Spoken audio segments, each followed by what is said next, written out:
Hello. We have been discussing stratification for a number of weeks now. We began by looking at how society is organized around gender and then around class. Race is another form of social stratification, one that interacts in important ways with both gender and class. Let's look at an example that draws on the things we've been discussing over the past several weeks: pay differences. When we discuss gender, we acknowledge that there is a pay gap between men and women that advantages men. When we looked at reasons for this pay gap, we find a number of factors that contribute to it, including that women are sometimes paid less to do the same job as men, that women are concentrated in occupations that end up paying less in general, sometimes because it's women that do those jobs, that women tend to work fewer hours, and that women get passed over for raises and promotions for a number of reasons, including closed circles in leadership and gendered expectations about commitment on the part of employers.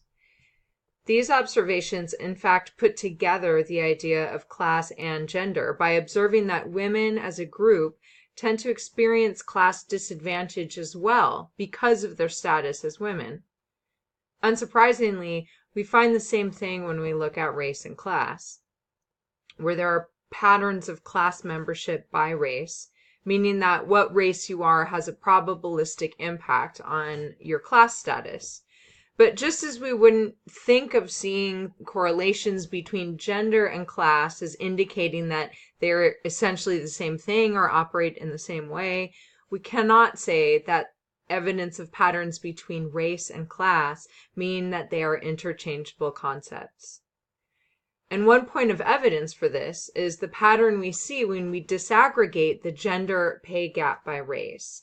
So let's take a look at that. And let's start by remembering that your textbook cites the pay gap in gender as being about 80 cents to the dollar, meaning that for every dollar a man earns on average, a woman earns 80 cents. Another way of saying this is that women on average earn about 80% of what men earn. But this puts together all men's and all women's earnings, right? This averages the earnings of everybody. So let's see what happens when we disaggregate that by race. I'm going to show you a couple graphs here so that we can really consider this more carefully. So this first graph shows the earnings ratio of women compared to white men. So this graph has disaggregated women and shows women's average earnings by race and compares them to white men's average earnings. So when you disaggregate race, white men will have higher average earnings than all men put together, and we can compare what women of different races earn. So as you can see, when we start looking at race as well as gender in class differences, here we're just really talking about income, right? We're not talking about wealth, education, or occupation. We're talking about income. We see some big differences, right? So while women in general earn 80 cents to the dollar that men earn, right? Hispanic or Latina women earn almost half of what white men earn altogether, right? African American women fare a little bit better, but are still making 63 cents for every dollar that a white man earns, right? White women fare considerably better than Hispanic or African American women, and Asian women do the best, right?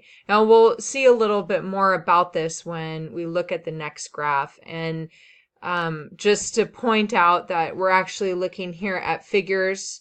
These two figures are from different surveys that are going after the same information. Generally, they provide pretty similar figures.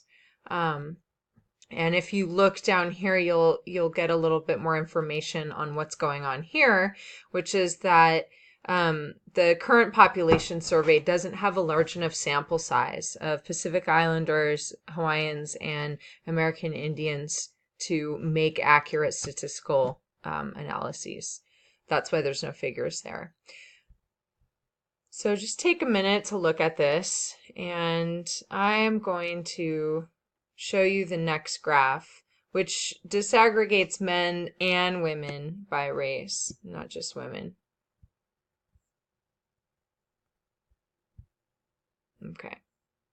So here we're looking at median annual earnings by race and ethnicity. So we can see that each of these dual bars here represents men and women median incomes by racial group. So here we have Hispanic and Latino, men and women. And we can see that right, this figure here, the 92, this tells us that Hispanic women in the U.S. earn approximately 92% of what Hispanic men earn, right? So in fact, amongst Hispanics and Latinos, we see the smallest difference by gender in terms of pay, right? African American women and men also have much more similar earnings than any of the other racial groups aside from Hispanic and Latino men and women. Next, we have whites, right? Asians, Native Hawaiian, Pacific Islanders, and American Indians. And if we just take a step back and look at this, we can make a few pretty interesting observations, right? One of the observations we can make is that Asian men and women out-earn white men and women in general, right? So Asian women, in fact, earn more than the men from any other racial group aside from white men. This is also true of white women, right? That white women outperform men in every racial group except for whites and Asians. Right? So here we start seeing a much more nuanced and complex view of how these different systems of stratification work together. And one thing that we can say about this is that race matters, right? Race matters in terms of what your chances for different levels of income and occupation are, right? Race correlates with class in some important ways. And we will examine some of the reasons for those discrepancies as we move through the class. Okay, so one thing we learn from all this is that although we often consider these social categories independently, these categories are also sometimes referred to as axes of oppression because they are all hierarchically arranged. When we consider them, though, independently, which we often do, and make sweeping statements about women or Hispanics, the truth is far more complicated. This is one of the reasons for the variety of feminist approaches that we read about when we studied gender. The different approaches stem not only from philosophical differences between feminists, but also from the very real fact that women often face very different struggles from one another. Struggles that stem from the interaction between their status as women and their class and racial statuses, and often other statuses too. For instance, consider immigration status, which especially at this time presents truly staggering and heartbreaking obstacles for many individuals and families.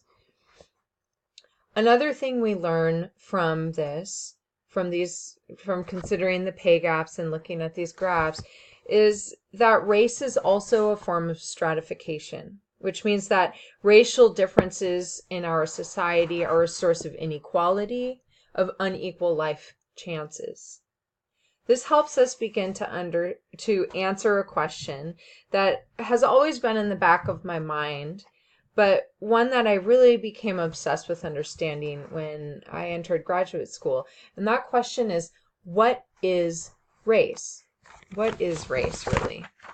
This week, I hope to at least begin answering two questions. One, what is race? And two, what does race do in our society? How does it operate in our society? So this question about what race is a very difficult question to answer. One thing we can begin with is by saying one important thing that race is not. Race is not a real biological category.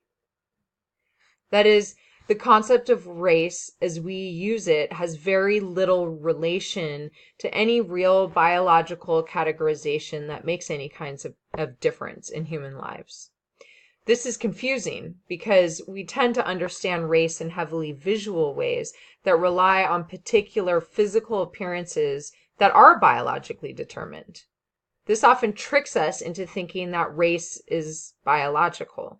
However, the physical appearances we have selected to base race on are basically arbitrary, and they don't correspond to any real or important differences that have social relevance. Differences like intelligence, artistical, musical, or athletic abilities, capacity for empathy or compassion, etc.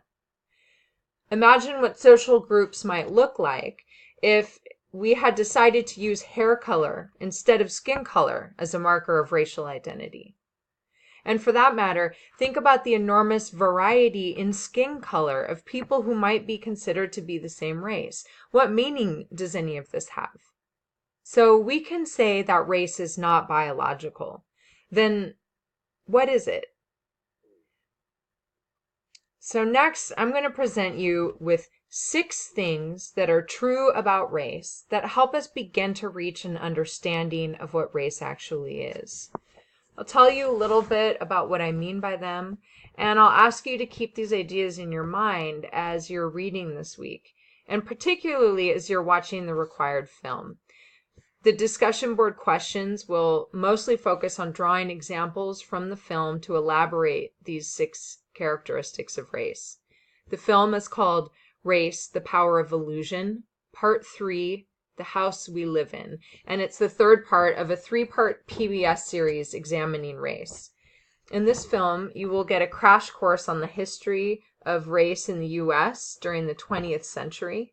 The first parts of the film series cover the early history, as well as looking at how blacks were largely excluded from the suburban boom of the post-World War II era and the consequences of that exclusion in the ability to own, build, and pass on wealth. This is an important story that helps explain the racial disparities in ownership of wealth that exist today, one of the most important aspects of class division. The 6 characteristics of race that help us define and understand what is and how it works are the following. 1. Race is structural. 2. Race is hierarchical. 3. Race is modern. 4. Race is socially constructed. 5. Race is historically contingent. And 6. Race is geographically, culturally, and temporally variable. So let's take a brief look at each one of these things in turn. We'll start with race is structural. This observation can be usefully paired with the observation that race is hierarchical. These 2 characteristics are related, though not necessarily interchangeable, and both are connected to the idea of race as a form of social stratification.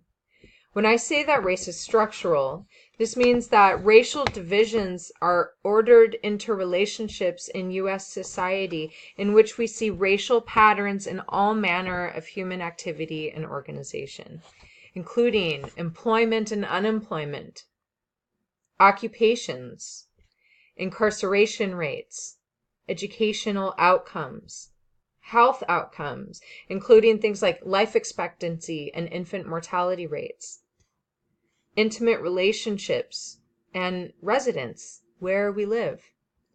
This means that people of different races have high probabilities of working different jobs, having different rates of unemployment, being incarcerated, etc. The fact that these patterns place the same racial groups on top, in the middle, and on the bottom across areas indicates the hierarchical nature of race. This is true not only of material hierarchies, like the ones demonstrated in the pay gap table that we saw, but also of hierarchies of social respect and prestige, where whites are more likely to be believed, respected, trusted, etc., than non-whites. We saw examples of this higher kind of hierarchy in 13th when they referenced the many stereotypes